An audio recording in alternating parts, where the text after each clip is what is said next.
Hi everyone, welcome back to Dozen Cats Wellness Tarot. Hope everyone's doing well. I'm sorry that I've had to cancel the live reading for the full moon tonight. My husband's not feeling good. He has a migraine, and his diverticulitis has been sort of a problem all weekend, and he's in a lot of discomfort. So I'm looking after him and on puppy duty, animal duty. So I've done this recording, and I hope that you will forgive me for that. So as always, my readings are meant to provide a little pep in your steps, some food for thought, some gentle guidance, something to help you as you navigate along your path. They're general readings, so if it resonates, claim it. If it doesn't, leave it behind. Sorry, I don't know why the cards aren't fitting. That's what happens when you rush around. Pardon my arm. Okay, so we've got some oracle cards. We've got our tarot cards. Here's the thing about this full moon. It is called the beaver moon. It is called many different names, but the beaver moon and the morning moon are the most common names for this full moon. This will be the last full moon before the winter solstice. And some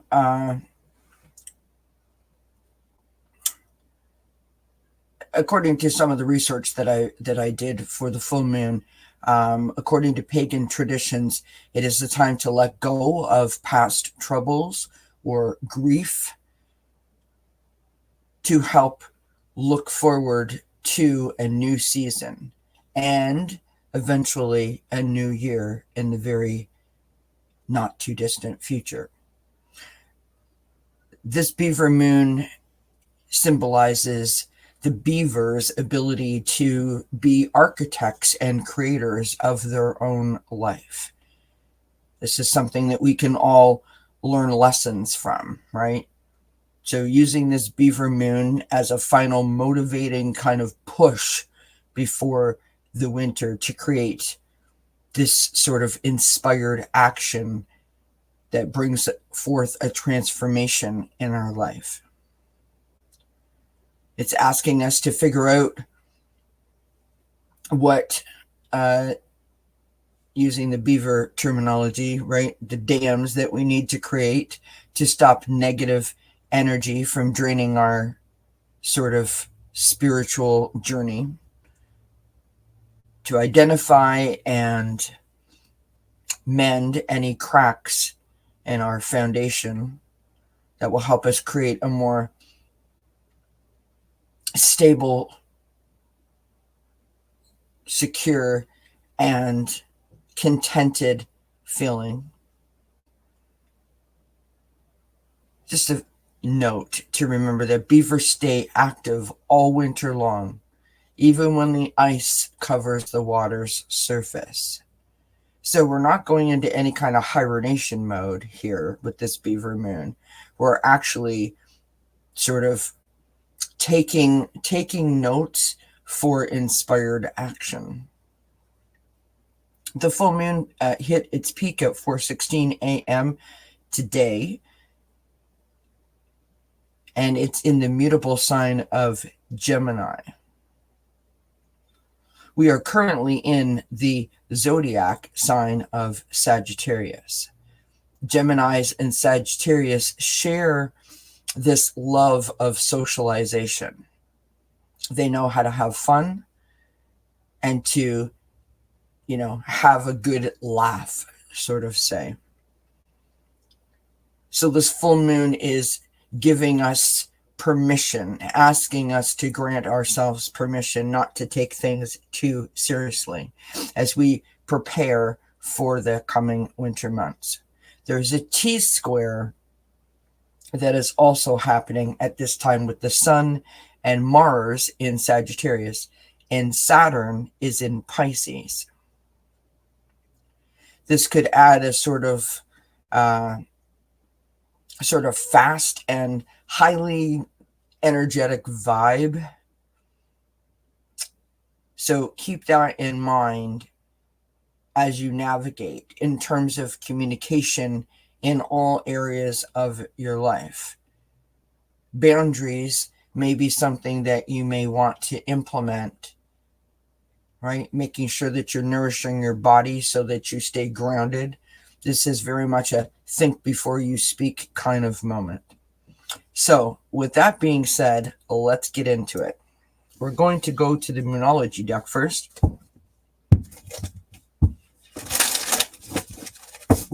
And we're going to pull 3 cards from here.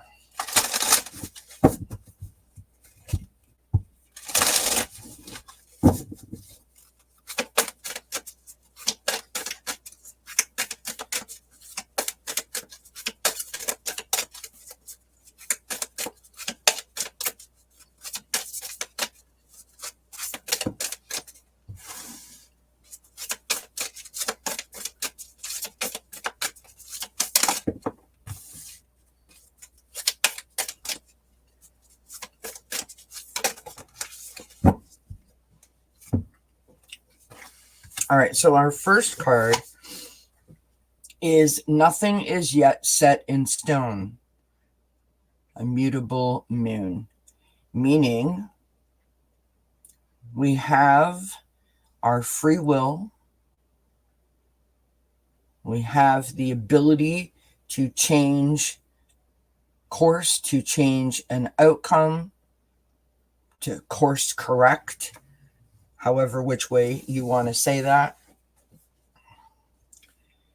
If something that you're doing is not feeling right, don't immediately assume that that means that you're in the wrong path or that you're doing something that is not going to turn out the way you had hoped or expected it to. It means that you can course correct, which is lovely. We have the new moon and a new start is coming. So nothing yet is set in stone. A new start is coming.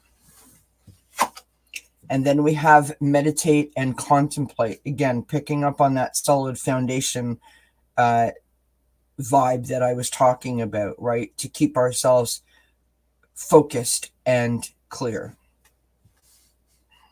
and calm. Now we're going to pull from the energy oracle. These are the energy oracle cards. They have such a pretty backing to them, do they not? They're gorgeous. And we're going to pull 3 cards from here.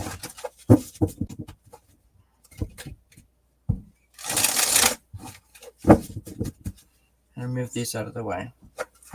And slide these up. It's amazing. My desk is so big, and when I start shuffling cards, I have no room. All right. Let's pull 3 cards from here.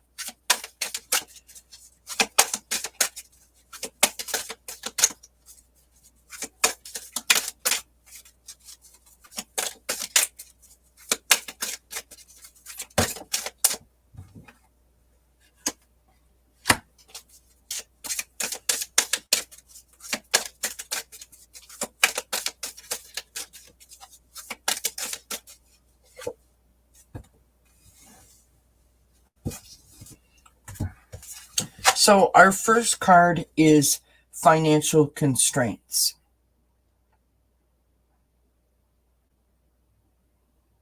It's the holiday season, you know, retail therapy is a real thing. Shop till you drop, as my mother used to love to say. So whether you are concerned about spending too much money, concerned that you have enough money, making sure that we are clear and focused about staying within our means and on top of our budget, right? The next card that we have is 4th chakra and Archangel Raphael. So the 4th chakra is the heart chakra.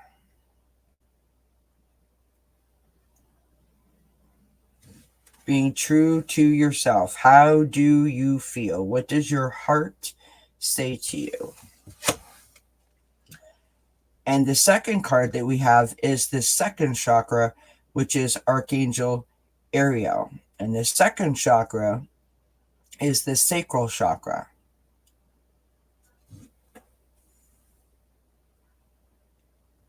The sacral chakra is all about that place of like acceptance and trust and understanding. So we're picking up here that we need to have this more balanced alignment in terms of what is it that we want? What is it that we want to do? How can I put my best foot forward and feel empowered and fulfilled? Well, we're going to need some clarity, right? We're going to need to do this meditation and this contemplation. We're really going to need to think about this.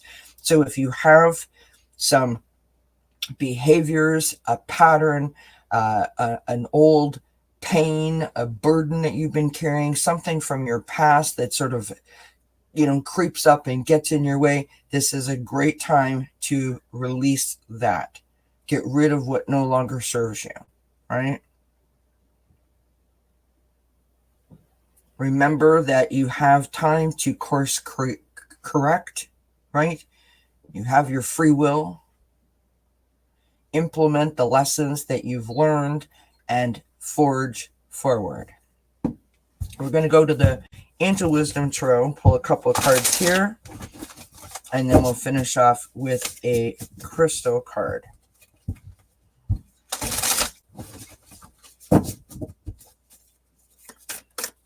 Oh, and I forgot. We should do an angel card or some sort of a... Well, I'll pull that out in a moment. Sorry. In my effort to rush around, I forgot that.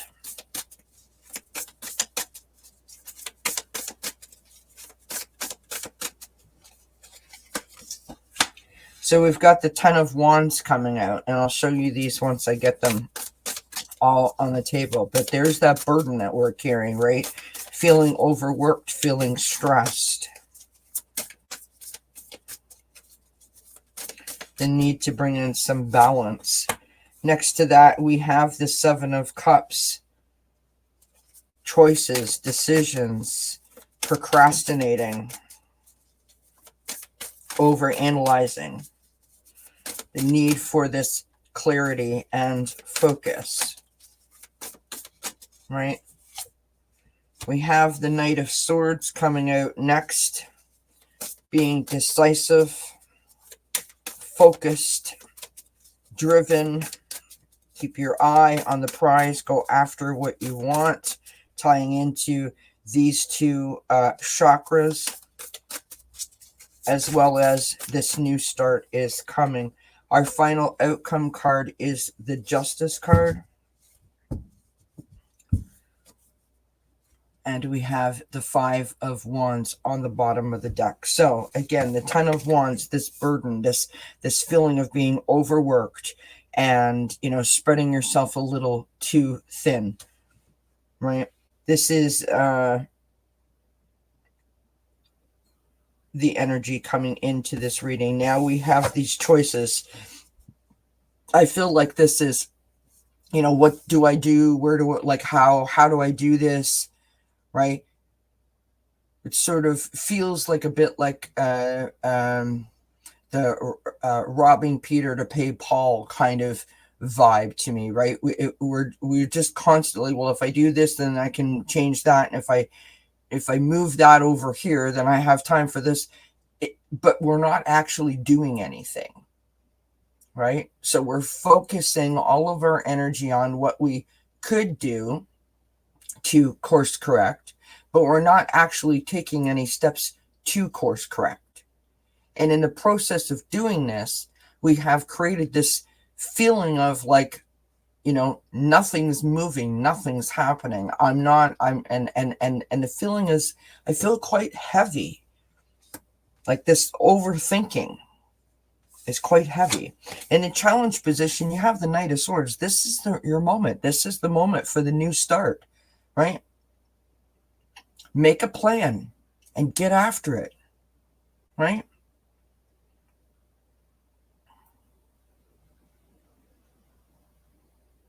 Make a plan and get after it. Be decisive, be driven, be focused. We have the Justice card as our outcome, standing in your truth, standing up for what you believe in, bringing your scales back into balance, bringing that feeling of harmony back towards you. Right now, we have this Five of Wands on the bottom of the deck.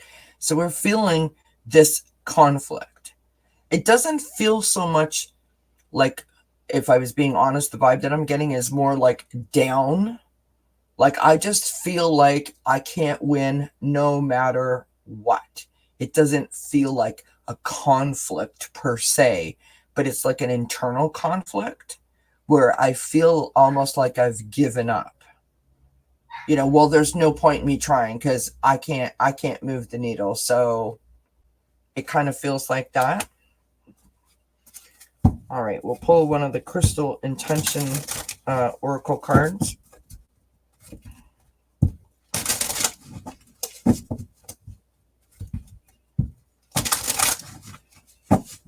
Remember that you can put your crystals out to cleanse them in the full moon.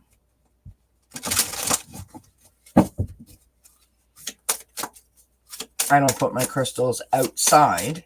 I put them sometimes in a dish on the windowsill to allow the moonlight to cleanse them that way.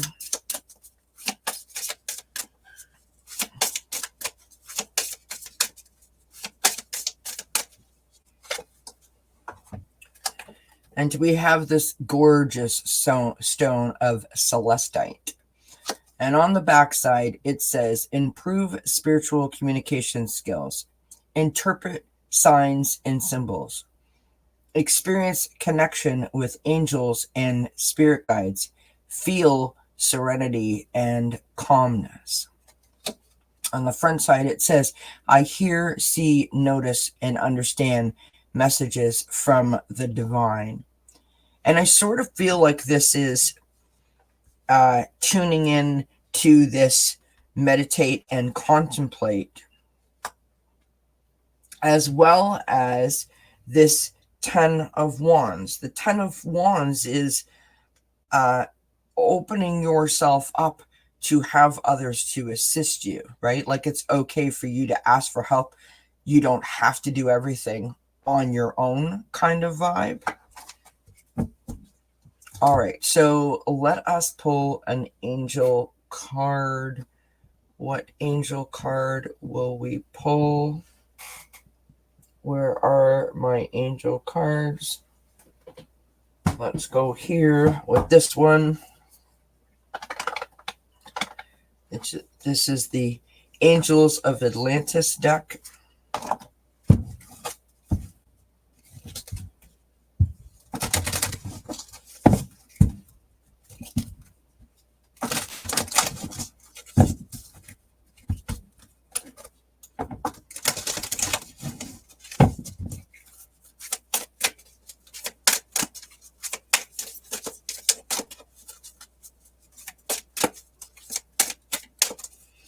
Remember in the beginning, in the information that we shared,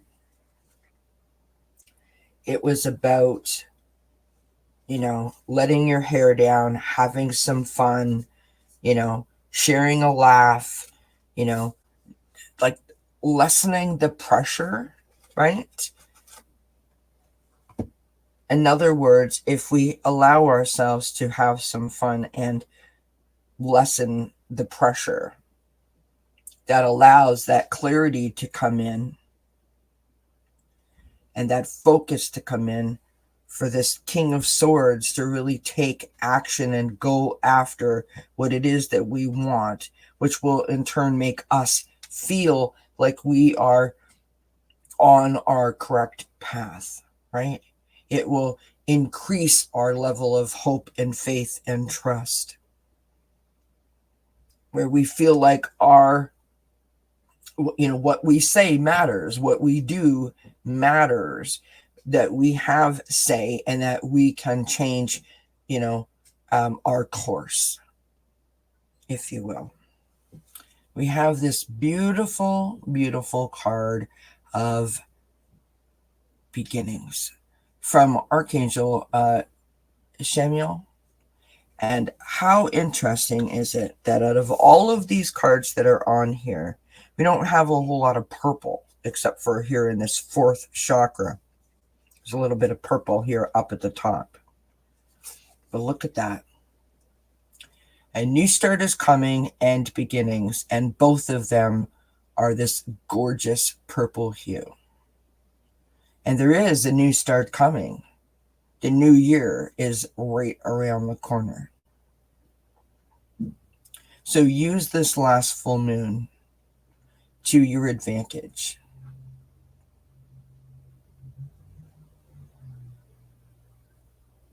Understand that the choices that you have to make, the decisions that you have to make, are within your control. Have faith, have patience, have clarity and focus, and remember that this new start is coming your way. Outstanding reading for this full moon. I do hope you enjoyed it. I do hope you find it helpful. Again, I'm sorry about having to cancel the live, but gotta look after the family first. I thank you kindly for joining me. I hope you have a wonderful night, and I will see you on Thursday at 7 p.m. Eastern with Ivana Intuitive for happy hour, and we're going to be going through the zodiacs for the month of December. So until we see each other again, I wish you many, many blessings. Mwah. Bye for now.